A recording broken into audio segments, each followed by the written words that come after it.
Boca Raton, Florida. After winning the FIFA Club World Cup in December 2023, Pep Guardiola walked into the media theater at the King Abdullah Sports City Stadium in Saudi Arabia and insisted he had closed a chapter. Everything was done, he said, and the last remaining piece of silverware was safely tucked away in Manchester City's trophy cabinet. It's been 18 months since Guardiola's emotional speech in Jeddah. But having arrived in Florida on Thursday evening ahead of the latest version of the Club World Cup, he delivered another. The players had dinner. Chicken, lamb and fish were all on the menu in a stretch outside at the team hotel before the city boss gathered everyone together. Guardiola told them the tournament in the US was a fresh start. It was drummed in that this isn't a competition being tagged onto the end of the 2024-25 season, City's worst campaign for a decade. Rather, it's the start of the 2025-26 season and it should be treated as such. It's a small, but important, distinction: new season, new cycle, new chapter. As the defending champions coming into this new format, of course we're very excited. We're very excited to come in as champions, said Chairman Khaldoon Al Mubarak in his annual message to fans last month. This is a very, very serious competition. We're going there to win it. This is the beginning of the new season, not the continuation of last season. City have done as much as they can to make this feel like a clean slate. Players who aren't part of Guardiola's plans, Jack Grealish, Kyle Walker, and Calvin Phillips, have been left at home. And instead of taking their time bringing in fresh faces, new director of football Hugo Viana, helped by predecessor, Siki Begiristain, has pushed through deals for Ryan Cherki, Tijani Reijnders, Aït Nouri and Marcus Bettinelli at a cost of more than £100 million in transfer fees. These were long-term targets City would have been happy to wait for, but the idea was to get as many new players as possible through the door during FIFA's specially created Club World Cup transfer window, which ran from June 1 to 10. The hope is that being away with the squad socializing as well as training will help them settle quicker. By the time the new Premier League season kicks off in August, they should be fully up to speed. City sources have told ESPN that the club's transfer business might not be over and that Guardiola will see how it goes at the Club World Cup before pushing for more additions. With Walker on his way out, possibly to Fenerbahce, though with late interest from Everton, there's room in the squad for another right-back. There is adequate cover in the shape of Rico Lewis, Mateus Nunes and Manuel Akanji, but no concrete first choice. There was interest in Juventus fullback Andrea Cambiaso in January, though it's cooled slightly since. For Guardiola, this summer's been just as important to start moving players on.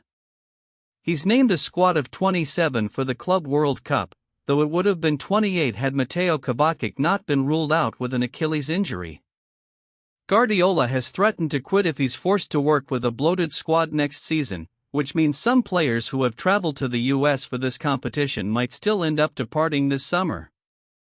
Vitor Reis, the 19-year-old Brazilian centre-back signed for nearly £30 million in January, could leave on loan. There are also nagging question marks over John Stones, only fit enough to make 11 Premier League appearances last season, and Ilkay Gundogan, who is wanted by Galatasaray. Guardiola has said he wants a more durable group after being decimated by injuries last season. Stones and Gundogan are two of a group of senior players who are entering the final year of their contracts, which also includes Ederson, Stefan Ortega and Bernardo Silva. Overall, the rebuild that began in January with Omar Marmush, Nico Gonzalez, Abdulkader Kuzanov and Reis, and continued with Reijnders, Cherki and Aït Nouri in June, is likely to carry on next summer. The changes this summer are not restricted to players, either.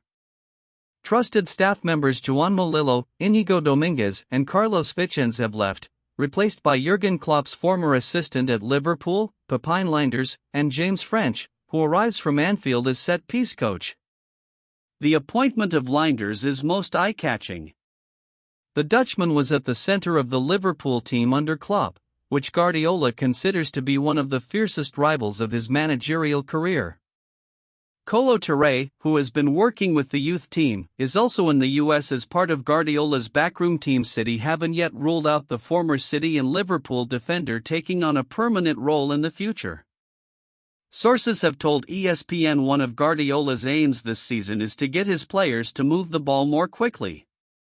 It's been inspired, in part, by Paris Saint-Germain's performance against Inter in the Champions League final, and it was noticeable during training at Lynn University on Saturday that Reijnders was constantly walking between the drills shouting speed, speed. Fans may well see a quicker City team next season, with Saturday's session in the humid Florida heat a long one. It started at 10 a.m. with quick passing drills, and ended with shape work nearly 2 hours later. Nothing has been left to chance in terms of preparation for this Club World Cup either. City staff went on their first training ground site visits in October and returned twice more in December and March. On Saturday, as soon as the players had finished training on one field and moved to another, City's own ground staff who traveled from Manchester were on mowers to repair the pitch.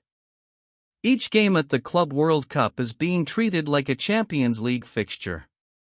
The only difference to the schedule is that players and staff will return to their Boca Raton base the night after games, rather than staying overnight in other cities for rest and recovery. There has been some skepticism about the new tournament from within the squad, particularly the extra matches crammed into a packed calendar. Silva and Ruben Dias were playing in the Nations League final for Portugal as recently as June 8. However, now that they're in the US with the City squad, sources have told ESPN that the drive and competitiveness has taken over. Phil Foden says there's a determination to become the first team to win the new trophy. "It's definitely a bit of that, yeah," said Foden. "Obviously, speaking to a few of the lads, we've spoken about that, being the first on the trophy would be nice. So that's definitely the aim, and with the players that we have and the quality we have in the team, I am pretty sure we're more than capable of doing that." Ahead of the first game against Moroccan side Ain Wydad AC in Philadelphia on Wednesday, Guardiola has been described by City sources as happy and relaxed. He greeted reporters at one open training session with a smile and a handshake, even saying how much he was enjoying the weather, which has been mostly 80 degrees and sunshine except for the odd tropical rain shower. For the first time during Guardiola's incredible City reign, the storm clouds gathered over the Etihad last season. He's hoping to use the Club World Cup and his time away in the US to start blowing them away before setting his team on course for brighter days ahead.